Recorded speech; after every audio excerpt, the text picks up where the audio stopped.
an abandonment of due process, and it reeks just a bit of left-wing hypocrisy. Where was the national left-wing media when former Vice President Biden was accused of inappropriately touching women and girls, and doing so publicly? And where was the Democratic outrage when several women accused former President Bill Clinton of sexual misconduct? By the way, those accusations are even more recent than those against Judge Roy Moore.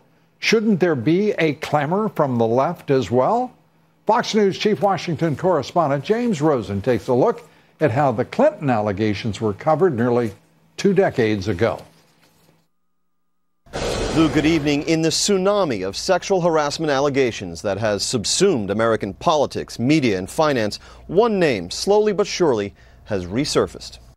Indeed, I did have a relationship with Ms. Lewinsky that was not appropriate. Beyond his Oval Office affair with a 22-year-old intern, which led to impeachment, President Clinton was also accused of raping Juanita Broaddrick in a hotel room, groping Kathleen Willey, and other incidents similar to the allegations now roiling America. In this #MeToo moment, Michelle Goldberg writes in the New York Times, we should look clearly at the credible evidence that Juanita Broaddrick told the truth when she accused Clinton of raping her. Democrats are guilty of apologizing for Clinton when they shouldn't have.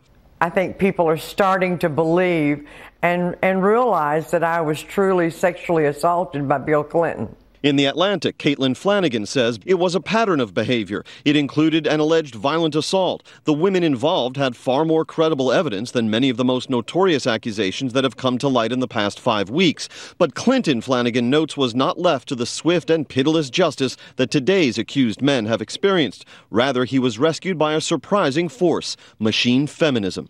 You look great! Flanagan points to a 1998 Times op-ed by feminist icon Gloria Steinem, which overlooked Broaddrick to argue, even if the allegations are true, the president is not guilty of sexual harassment. He is accused of having made a gross, dumb, and reckless pass at a supporter. President Clinton took no for an answer.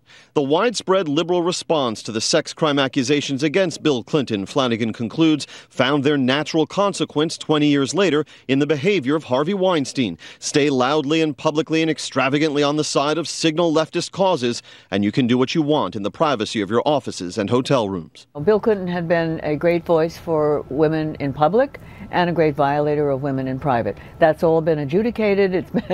He's been impeached. He's paid a price. Now what we need to do is to call out all men to be accountable for saying what they see. Liberal men are also chiming in, with MSNBC host Chris Hayes tweeting, as gross and cynical and hypocritical as the right's "what about Bill Clinton" stuff is, it's also true that Democrats and the center-left are overdue for a real reckoning with the allegations against him, unquote. Lou? James, thank you. James Rosen. Up next, Senate Republicans today, including